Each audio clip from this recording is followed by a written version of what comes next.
Hello students, we are reading chapter number 3. We are reading chapter number 3. In this chapter, our next topic is summer solstice for the northern hemisphere. Summer solstice for the northern hemisphere means ग्रीष्म संक्रांति उत्तरी गोलार्ध के लिए या उत्तरी गोलार्ध में ग्रीष्म संक्रांति के बारे में हम इस टॉपिक में पढ़ेंगे।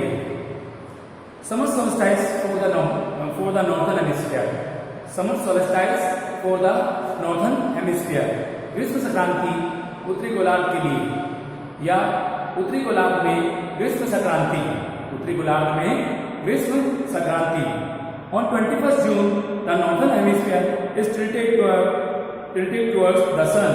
21 जून को जो उत्तरी गोलार्ध है वो 21 जून को जो उत्तरी गोलार्ध है वो सन की ओर झुका होता है, यानी सूर्य की ओर उत्तरी गोलार्ध झुका होता है। सूर्य की ओर 21 जून को उत्तरी गोलार्ध झुका होता है। The rays of the sun fall directly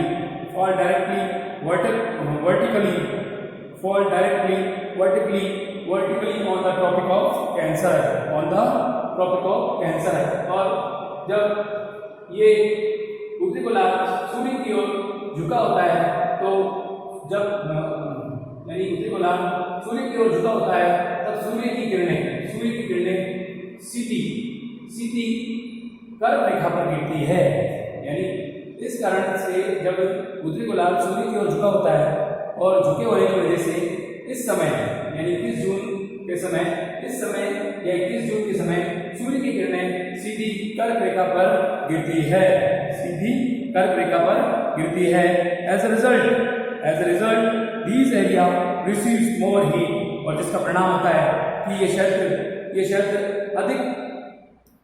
अधिक ऊष्मा या अधिक ताप प्राप्त करता है, और जिसके परिणाम स्वरूप ये क्षेत्र अधिक ऊष्मा या अधिक ताप प्राप्त करता है। The areas near the poles receive less heat as the rays of the sun are slanting, और जो क्षेत्र ध्रुवों के पास आते हैं या ध्रुवों के नजदीक आते हैं या जो क्षेत्र ध्रुवों के आसपास होते हैं उन क्षेत्रों में पृथ्वी के जो क्षेत्र ध्रुवों के आसपास होते हैं वहां पर कम ताप या कम ऊष्मा प्राप्त हो पाती है, क्योंकि वहां सूर्य की किरणें तिरछी पहुंच पाती है,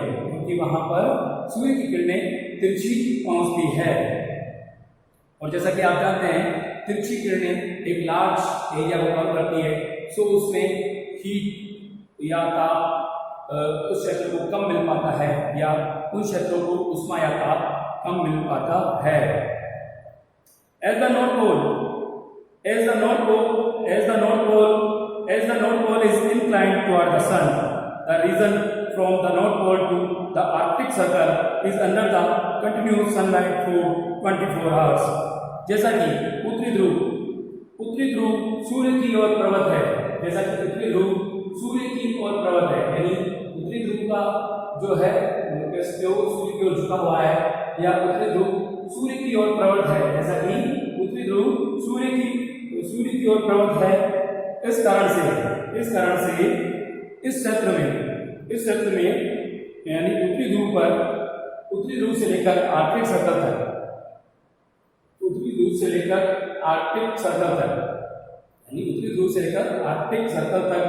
24 घंटे यहाँ पर सनलाइट बनी रहती है या सूर्य की रोशनी 24 घंटे इस क्षेत्र में बनी रहती है।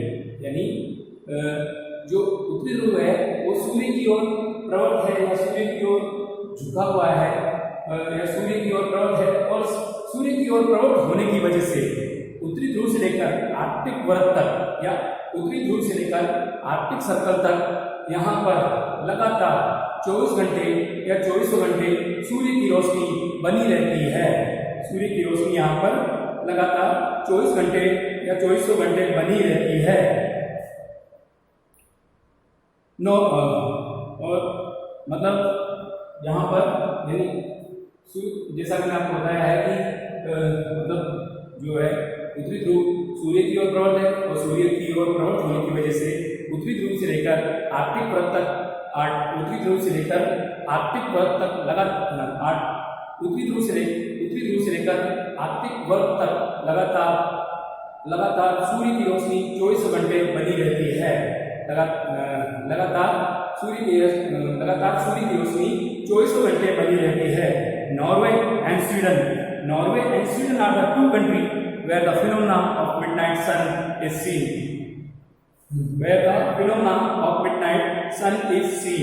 यानी नॉर्वे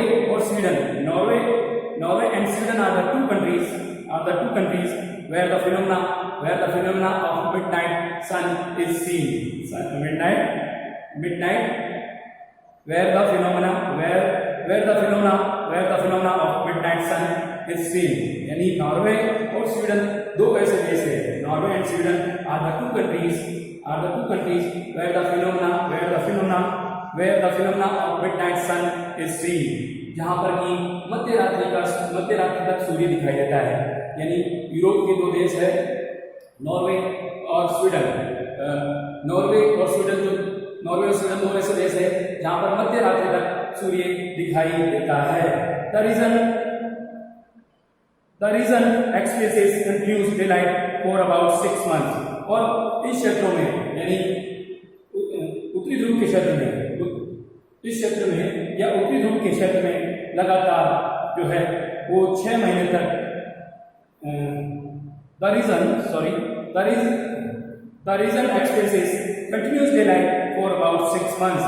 और उत्तरी ध्रुव के क्षेत्र में लगातार 6 महीने तक दिन की रोशनी या लगातार यहाँ पर 6 महीने तक दिन बना रहता है या 6 महीने तक यहाँ पर लगातार दिन की रोशनी या दिन होता है या 6 महीने तक यहाँ पर दिन भी होता है या 6 महीने तक यहाँ पर लगातार दिन की रोशनी बनी रहती है। Since a large portion of the northern hemisphere is getting light from the sun, जैसा कि आप देख रहे हैं कि उत्तरी गोलार्ध सूर्य की ओर झुका हुआ है, तो इस उत्तरी गोलार्ध के बहुत बड़े हिस्से को सूर्य की रोशनी या सूर्य का प्रकाश लगातार मिल रहा है। सूर्य की रोशनी या सूर्य की रोशनी या सूर्य का प्रकाश लगातार मिल रहा है। Since a large portion of the northern hemisphere is getting light from the sun, it is summer in the region. Toward the north of the equator। और इस कारण से यानी जो उत्तरी गोलार्ध सूर्य की ओर झुका हुआ है और झुके होने की वजह से उत्तरी गोलार्ध को या इक्वेटर के उत्तरी भाग को सूर्य की रोशनी या सूर्य का प्रकाश या बहुत बड़े उत्तरी गोलार्ध के बहुत बड़े क्षेत्र को सूर्य का प्रकाश या सूर्य की रोशनी मिल रही है। और जिस कारण से ये इस क्षेत्र को it is summer in the region toward the north. और जिस कारण से इस क्षेत्र को हीट या गर्मी मिल रही है और हीट या गर्मी मिलने की वजह से इस क्षेत्र में it is summer in the region toward the north of equator. यानी इक्वेटर के उत्तरी क्षेत्र में यहाँ पर समर होता है। समर मीन्स गर्मी होती है। इक्वेटर के उत्तरी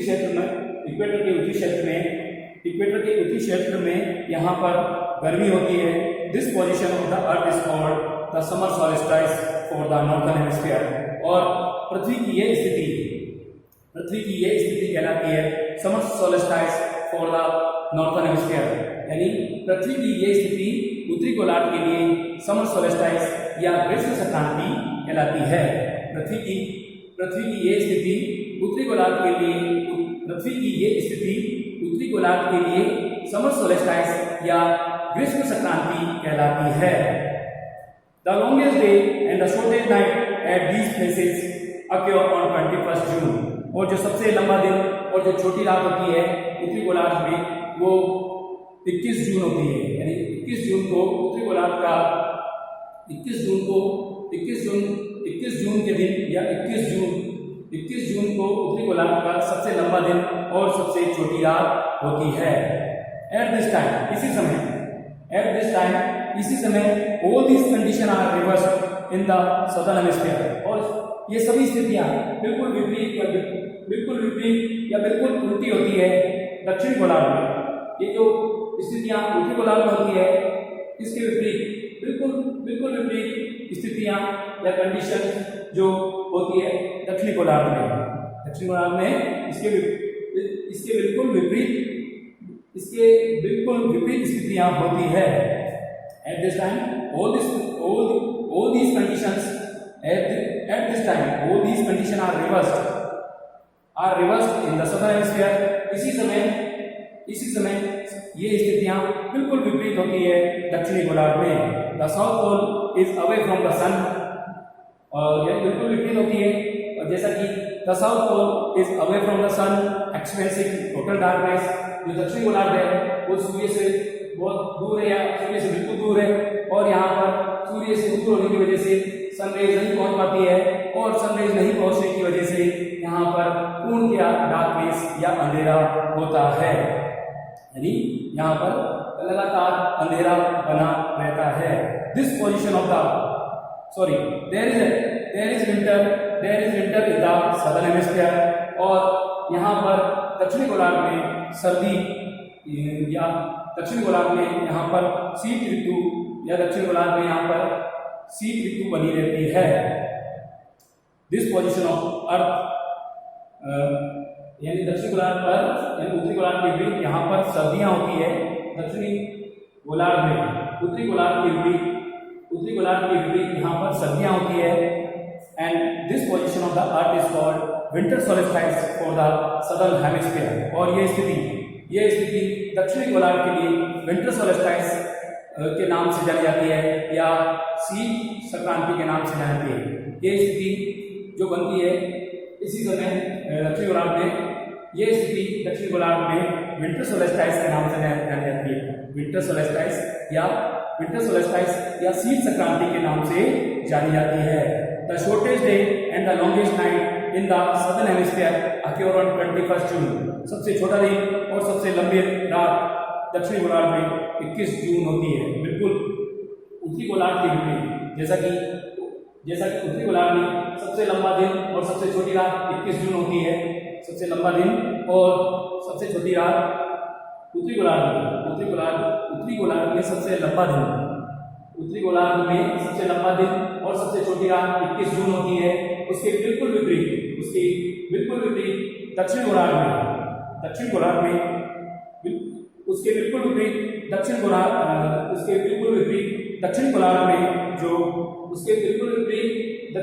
में सबसे छोटा दिन और सबसे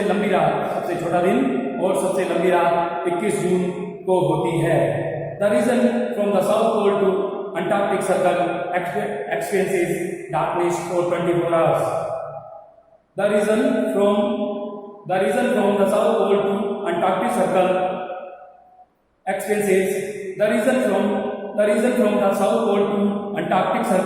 experiences darkness for 24 hours. क्षेत्र जो कि दक्षिणी ध्रुव से लेकर अंटार्कटिक वर्ग तक जो है वो 24 घंटे यहाँ पर अंधेरा बना रहता है। यानी दक्षिणी ध्रुव से लेकर